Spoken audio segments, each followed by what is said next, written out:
kalau kita tarik mundur ya, pada saat periode pertama Jokowi itu muncul stunting telur mahal. Jadi berarti memang pada saat zaman Jokowi ini rakyat itu bukan menjadi prioritasnya dia. Kenapa? Karena sembako itu mahal dan menyebabkan banyak bayi-bayi generasi stunting. Stunting itu adalah cebol. Padahal kurang gizi. Padahal tahu nggak? Kita ini setelah kemerdekaan banyak anak-anak kami ini yang lebih tinggi dari kita.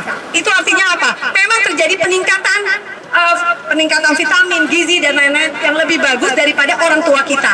Tapi apa yang terjadi?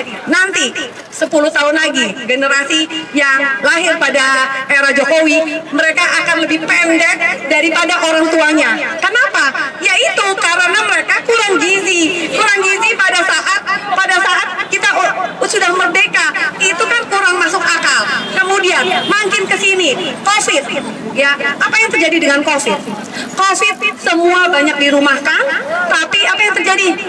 Malah pemerintah kita membuka karpet merah untuk TKA ya. Pada saat itu kita ibu-ibu marah. Kenapa? Karena suami-suami kita banyak yang dirumahkan. Anak-anak kita yang sudah kerja banyak yang juga di PHK. Tapi apa yang terjadi? Mana janjinya Presiden mengenai lowongan kerja untuk anak-anak bangsa? Bukan, tapi itu untuk TKA Cina ya. Dan itu juga bukan yang expert, bukan yang ahli, tapi sama aja dengan anak-anak bangsa kita, kayak seperti yang mengebor, yang pekerjaan-pekerjaan sederhana aja mereka datangkan dari Cina. Bisa kebayang nggak? Katanya kita banyak pembangunan, tapi kenapa Krakatau Steel itu tutup? Kenapa bangkrut? Ya betul. Kenapa kemudian banyak anak-anak kita, suami-suami kita semuanya pada PHK? Kan nggak masuk akal sebetulnya. Ingat, negara kita adalah negara padat karya. Jadi kalau memang kita mau bekerja sama dengan luar negeri boleh, tidak apa-apa. Tapi ambillah yang ahli-ahli aja untuk bisa mentransfer teknologi. Bukan semuanya didatangkan dari sana. Satu itu ya. Tapi apa yang terjadi? Pemerintah menutup mata. Sampai kemudian kami, ibu-ibu ini, kami berani pada saat itu LDP lah yang selama ini yang membuka karpet merah untuk para TKA. Karena begitu kenceng suara kami, suara emak-emak ya, akhirnya Lord Luhut akhirnya mengaku kalau memang benar kita mempekerjakan TKA Cina karena anak bangsa, anak-anak kami dibilang tidak mampu. Sekarang pendidikan bangsa itu, pendidikan anak kita itu tanggung jawabnya siapa? Tanggung jawab pemerintah. Tapi mana pemerintah? Pada saat ini, pada saat kami memerlukan, itu salah satu contoh, banyak sekali contoh. Kemudian Omnibus Law. Pasti banyak dari anak-anak kita yang susah cari kerja. Tapi pada saat cari kerja, mereka akhirnya menjadi bertahun-tahun menjadi outsourcing. Tahu dong outsourcing itu apa? Outsourcing itu adalah di mana mereka hanya menjadi pekerja sementara, pekerja kontrak, di mana mereka tidak akan pernah mendapatkan haknya mereka. Pada saat mereka nanti pensiun, mereka tidak akan mendapat hak pensiunnya. Nah, sekarang kembali lagi kami mempertanyakan di mana negara saat ini untuk kami, untuk anak-anak kami? Apakah mereka memikirkan kami, memikirkan anak-anak kami? Tidak sama sekali. Maaf, saya bukan aktivis. Saya hanya bisa merepet sebagai mak-mak. Saya memang marah sekali kepada Jokowi. Banyak sekali kalau memang mau dihitung ya. Lihat, proyek IKN. Apa yang dia bilang sekarang? Itu adalah proyek rakyat. Padahal siapa yang pengen memindahkan ibu kota? Nggak ada. Siapa? Nggak ada. Sekarang setelah mangkrak, apa yang dia bilang? Itu adalah proyek rakyat, maunya rakyat. Kami tidak mau, Pak. Ya, Pak, kami tidak mau. Kami hanya ingin reformasi agraria, Pak, biar beras itu murah. Memang tidak berasa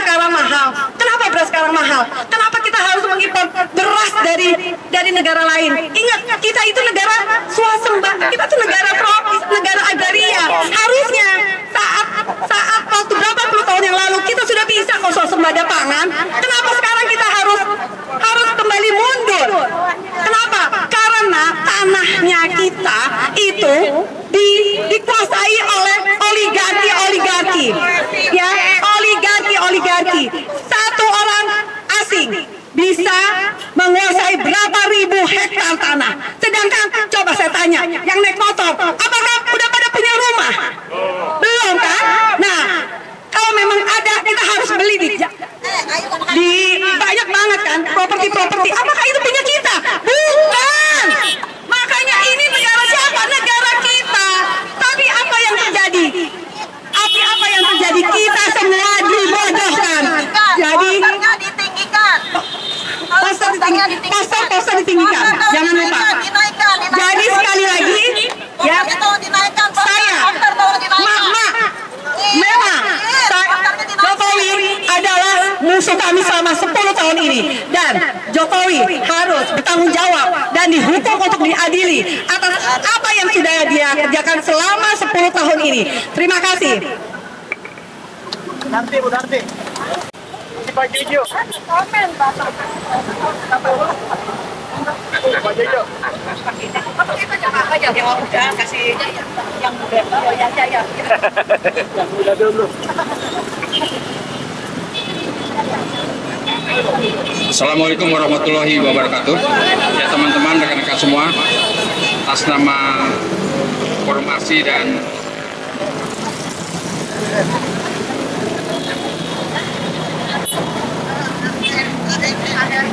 Aliansi Ratu Menggugat dan Forum Aksi pada sore hari ini kembali melakukan unjuk rasa merupakan suatu bentuk kritikal kepada pemerintahan yang saat ini masih dijabat oleh Jokowi, begitu. Dan sekali lagi kami inginkan kepada teman-teman, rekan-rekan aparat negara, aparat keamanan, kepolisian, mohon dimengerti bahwa aparat kepolisian adalah sifatnya menjaga keamanan dan ketertiban masyarakat. Sepanjang kita tidak melakukan sesuatu hal kegiatan-kegiatan anarkis, maka kepolisian kewajibannya adalah menjaga keamanan dan ketertiban masyarakat, termasuk kita ini yang sedang melakukan unjuk rasa di sini. Undang-undang kepolisian menyatakan bahwa polisi adalah alat negara yang siap juga melaksanakan menjaga keamanan ketertiban masyarakat. Jadi tidak ada lagi, mohon jangan dilakukan lagi kelakuan-kelakuan yang sifatnya represif pada kami-kami yang juga dilindungi oleh undang-undang yang sedang melakukan unjuk rasa di negara ini. Tolong posternya dinaikkan, poster. Polisi, alat keamanan negara bagian dari masyarakat, dan kepolisian biar semua pada baca adalah biar pada baca, biar pada sadar. Sikap mereka, gaji mereka, fasilitas mereka adalah dibayar oleh pajak rakyat. Untuk itu, dimanapun berada, polisi adalah seharusnya merupakan bagian dari kami juga, bagian dari rakyat. Jangan lagi lakukan represif seperti yang lalu-lalu. Ya, itu harapan kami. Sekali lagi, terima kasih kepada bapak-bapak rekan-rekan kepolisian yang tetap menjaga keamanan ketertiban masyarakat kita saat ini. Saat ini kita ketahui bahwa tidak sampai 2 minggu lagi kita akan terjadi di negara ini sesuai dengan konstitusi, ada penggantian presiden. Ya, Presiden Bapak Prabowo Subianto sesuai dengan Undang-Undang Konstitusi akan menggantikan Bapak Jokowi. Nah, dalam jangka waktu yang tidak lama lagi, kita juga masih ada masalah di mana calon wakil presiden Prabowo yaitu Gibran Rakabuming, menurut kami masih menjadi atau terjadi masalah terhadap yang bersangkutan. Ya.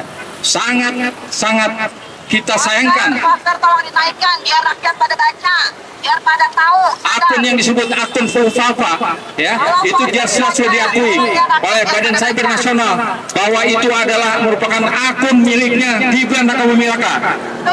Oleh sebab itu, oleh karena itu, ya, batalkan Gibran Rakabuming Raka sebagai calon presiden Prabowo Subianto. Setuju. Karena tidak bermoral, ya. Kita tidak ingin memiliki calon presiden yang seperti itu moralnya. Dan ini sudah terbukti. Hanya saja kita menunggu bagaimana Badan Cyber Negara, ya, ingin membuktikan dengan secara formal bahwa postingan-postingan yang bersangkutan itu semua adalah melanggar hukum, melanggar etika, ya, melanggar kesopanan, ya, sangat kasar. Postingan-postingan beliau menyerang siapa saja, baik menyerang Pak Prabowo Subianto, baik menyerang Susilo Bambang Yudhoyono, ya, baik menyerang anaknya Bapak Prabowo Subianto, dan itu juga menyerang agama, terutama agama Islam, menyerang Nabi Muhammad SAW. Ini sudah sangat tidak patut, tidak pantas beliau dijadikan sebagai calon wakil presiden 2024 nanti. Karena waktu tinggal 1 minggu, oleh sebab itu pihak MPR masih bisa bertindak, ya, untuk melakukan tindakan, ya, memakzulkan calon wakil presiden Gibran Rakabuming Raka. Demikian harapan rakyat agar sebelum tanggal 20 November 2024 agar dimakzulkan Gibran Rakabuming Raka sebagai calon wakil presiden RI, karena sudah sangat tidak pantas dan patut dijadikan wakil presiden Republik Indonesia. Ya, sudah terbukti semua postingannya itu, ya, tinggal saja di aparat hukum bisa memanggil dan berproses Gibran Rakabuming Raka. Hukum seberat-beratnya. Ditunggu di Hotel Prodayo. Dan Bapak Jokowi sebagai presiden yang saat ini masih menjadi presiden, waktu Anda tidak lebih dari 2 minggu lagi. Siap-siap Anda akan diproses secara hukum juga. Karena apa-apa yang Anda lakukan selama 10 tahun terakhir ini, ya, tidak malah mensejahterakan rakyat, ya, tidak malah memajukan rakyat Indonesia yang ada, dan sudah di depan mata sudah pasti hutang kita semakin bertambah sampai sekian ribu triliun. Oleh sebab itu beliau harus mempertanggungjawabkan, ya, apa-apa yang dilakukannya selama 10 tahun ini, yang kita semua adalah berhutang kepada Cina sebagian besar, dan beliau harus mempertanggungjawabkan Rakyat tidak mau bayar. dan hutang-hutang itu tidak harus, atau rakyat yang harus menjadi beban dan harus membayar. Jokowi harus bertanggung jawab terhadap hutang-hutangnya selama ini. Setuju, teman-teman?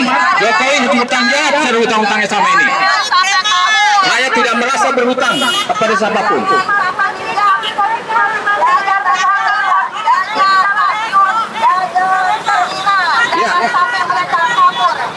Sekali lagi, dalam jangka waktu 7 hari ini, Gibran Rakabuming Raka harus berproses hukum. Setuju. Segera diciduk. Setuju? Iya. Kita tunggu.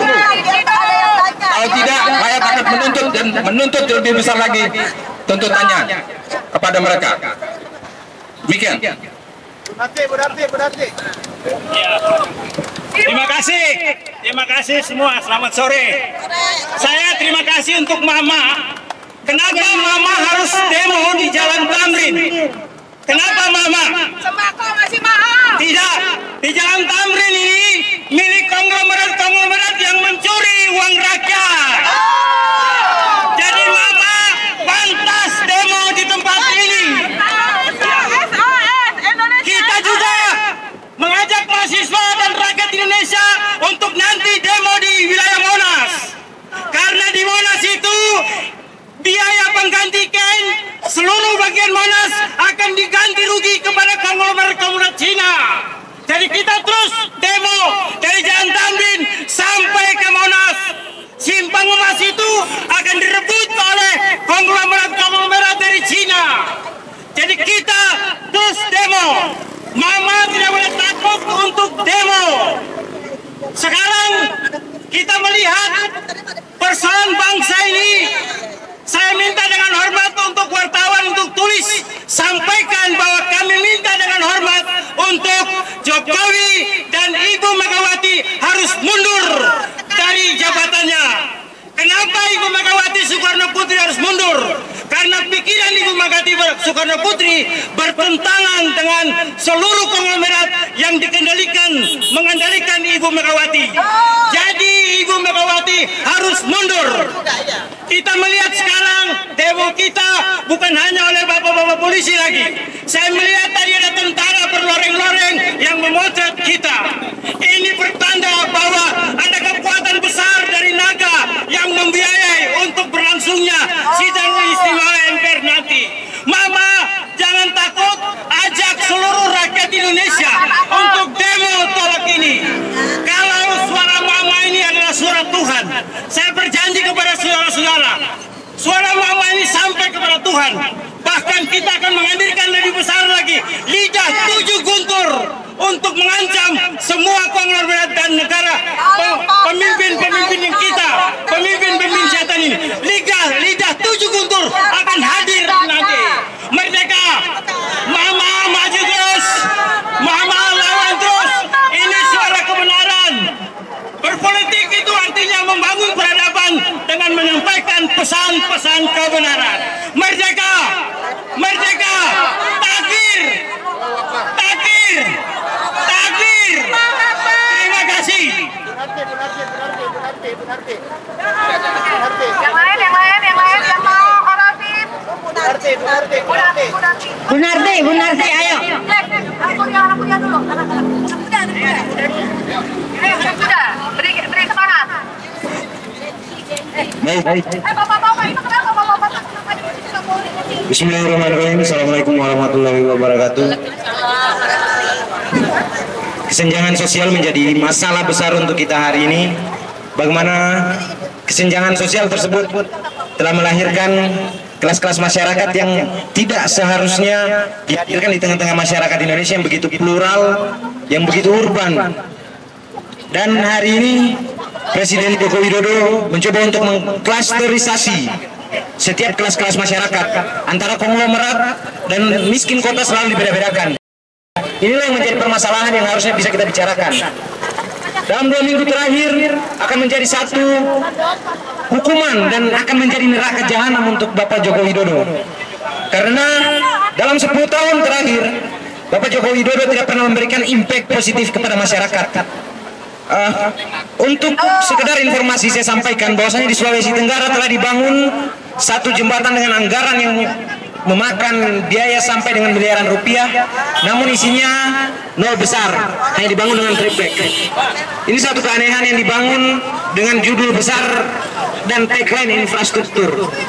10 tahun infrastruktur berjalan, tapi beberapa tahun terakhir Harun Masiku juga didapatkan. Ini satu keanehan. Begitu banyak permasalahan-permasalahan korupsi, kolusi, dan nepotisme yang tidak bisa dituntaskan.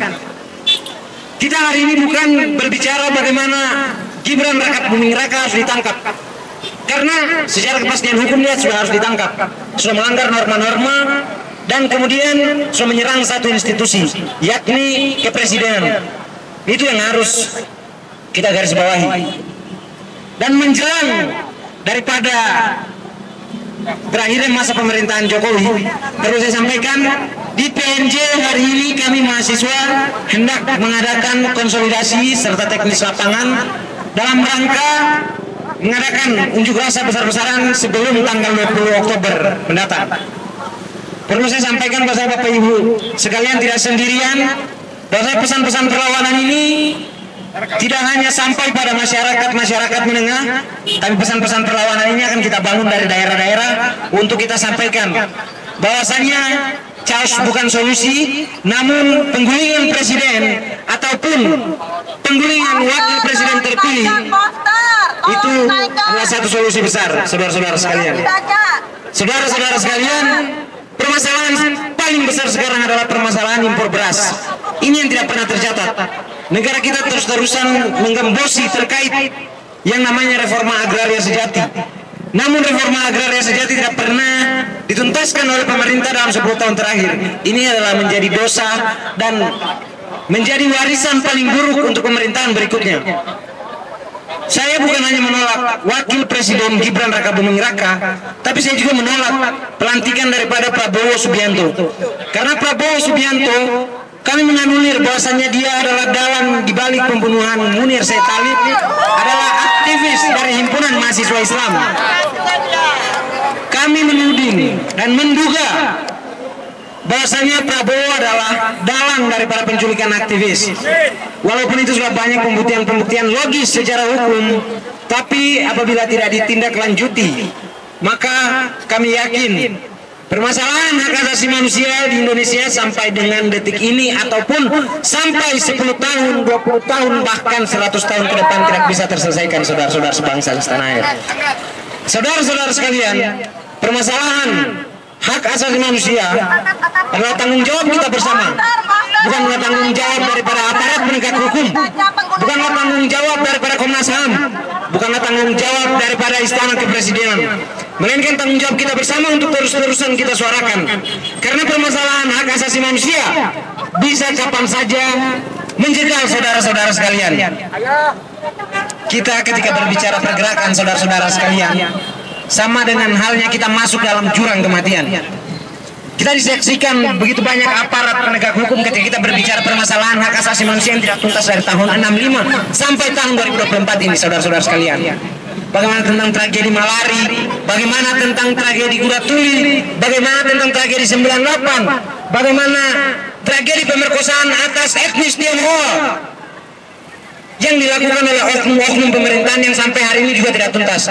Permasalahan HAM harus terus-terusan dibicarakan, tidak bisa berhenti hanya pada sekedar narasi saja, saudara-saudara sebangsa dan setanah air. Terlebih dari itu, yang menjadi common enemy sekarang adalah Bapak Joko Widodo dan anaknya Gibran Rakabuming Raka atas tindakan-tindakan dan postingan-postingan yang nyeleneh dan kita nilai sebagai postingan-postingan yang kemudian tidak mencerminkan sebagai sosok pemimpin. Itu kalau Gibran Rakabuming Raka masuk di kampus UNAS, dia di LDK, di LK Satulang, karena dia kepalanya tidak ada isinya. Ini Jokowi ini Gibran brengsek nih, Gibran brengsek. Oke, baik. Ini Gibran brengsek nih, Jokowi brengsek. Saya tidak ingin menghina satu instansi atau orang, saya tidak mendiskreditkan orang. Tapi secara kebijakan, orang-orang tersebut adalah pemangku jabatan yang tidak tuntas dalam ide prostratak, saudara-saudara sekalian. Saya tidak ingin menyampaikan begitu banyak, tapi kita tahu bersama bahwasannya Jokowi adalah common enemy dan Gibran Rakabuming Raka adalah musuh baru yang harusnya ditumpas sebelum peperangan dimulai. Karena apabila Gibran Rakabuming Raka dilantik, maka peperangan asimetris dimulai dari hari ini, saudara-saudara sekalian.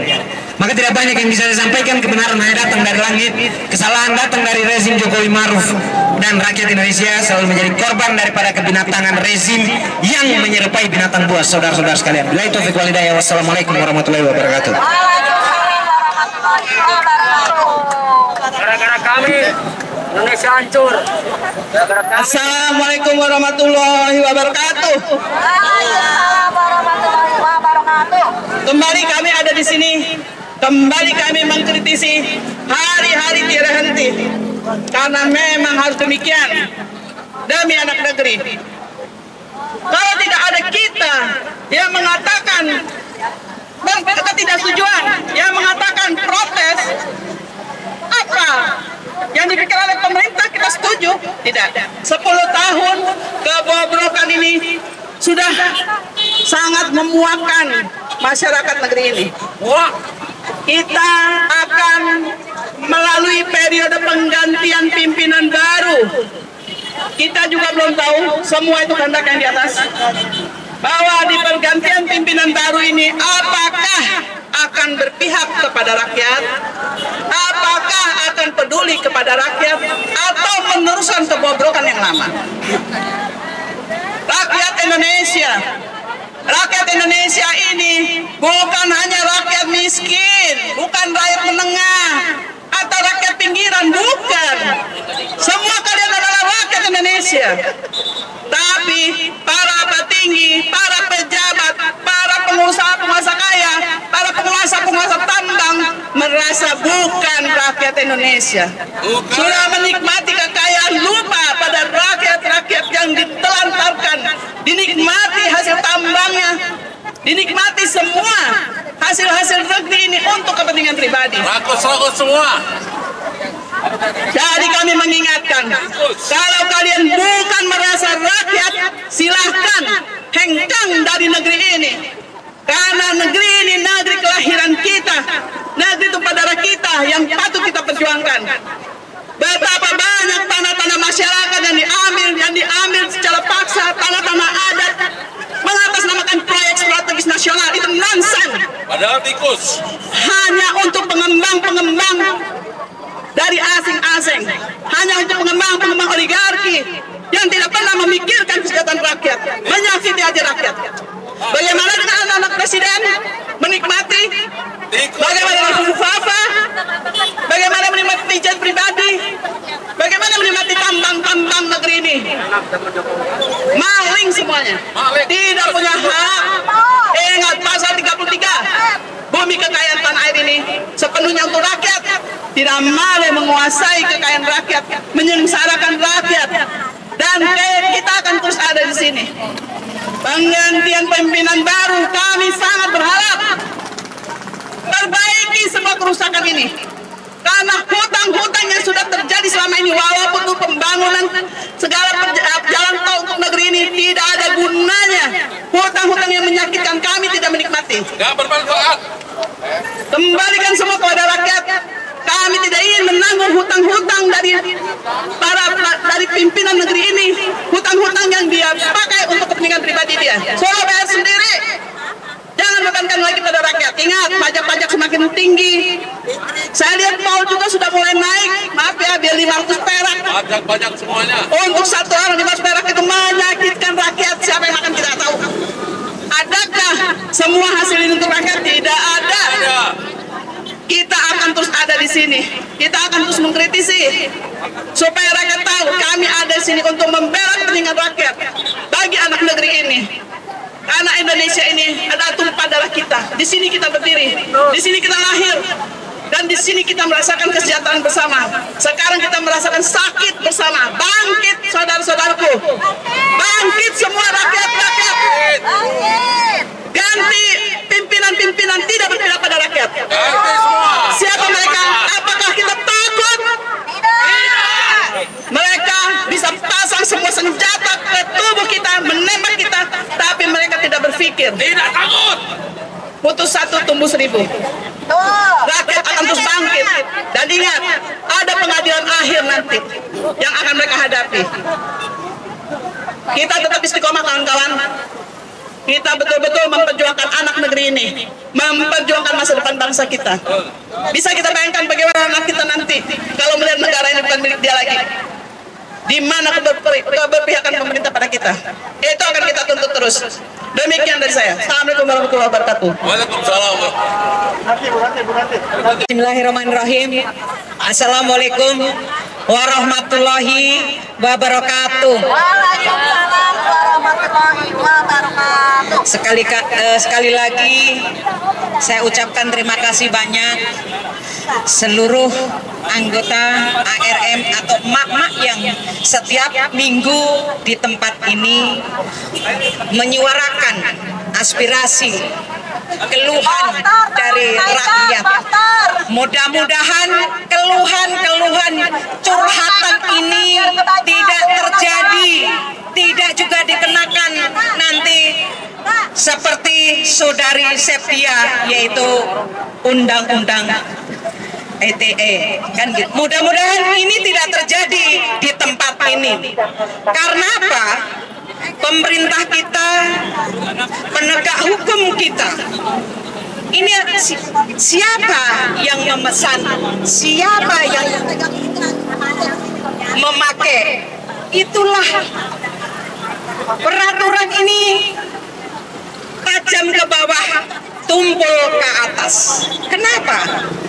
Persoalan ini yang tadi saya bersama teman-teman dari Serikat Pekerja Serikat Buruh Tembakau, Makanan, Minuman yang menyuarakan tentang rokok dan makanan.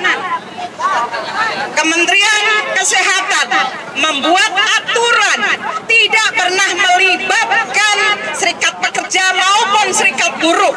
Padahal peraturan itu adalah untuk khususnya kaum buruh yang hari ini banyak sekali perusahaan-perusahaan rokok yang tutup, mengakibatkan banyaknya pengangguran, banyak UMKM, banyak juga tenaga-tenaga emak-emak yang menggelinting di rumahan home industry. Hari ini hampir semuanya ditutup karena peraturan pemerintah Kementerian Kesehatan.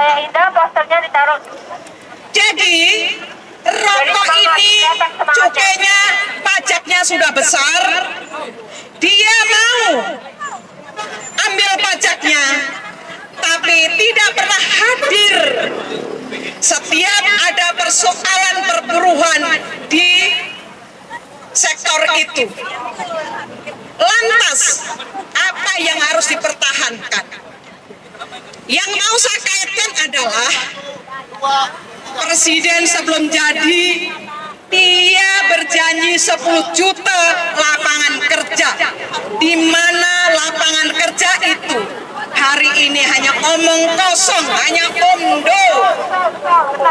Karena banyak tenaga kerja yang hari ini menganggur, ada yang dirumahkan, di PHK sepihak karena perusahaan pilot dan yang lain-lain, disebabkan dengan adanya undang-undang Omnibus Law dengan turunannya. Karena undang-undang Omnibus Law itu semua diserahkan peraturan PP-nya itu terhadap masing-masing sektor. Ini yang membuat rakyat menderita, rakyat banyak pengangguran. Di mana tanggung jawab seorang Presiden Jokowi? Saya tidak mengkritisi pribadinya, tapi Presiden Jokowi sebagai pemimpin negara ini yang harusnya betul-betul hadir setiap ada persoalan rakyat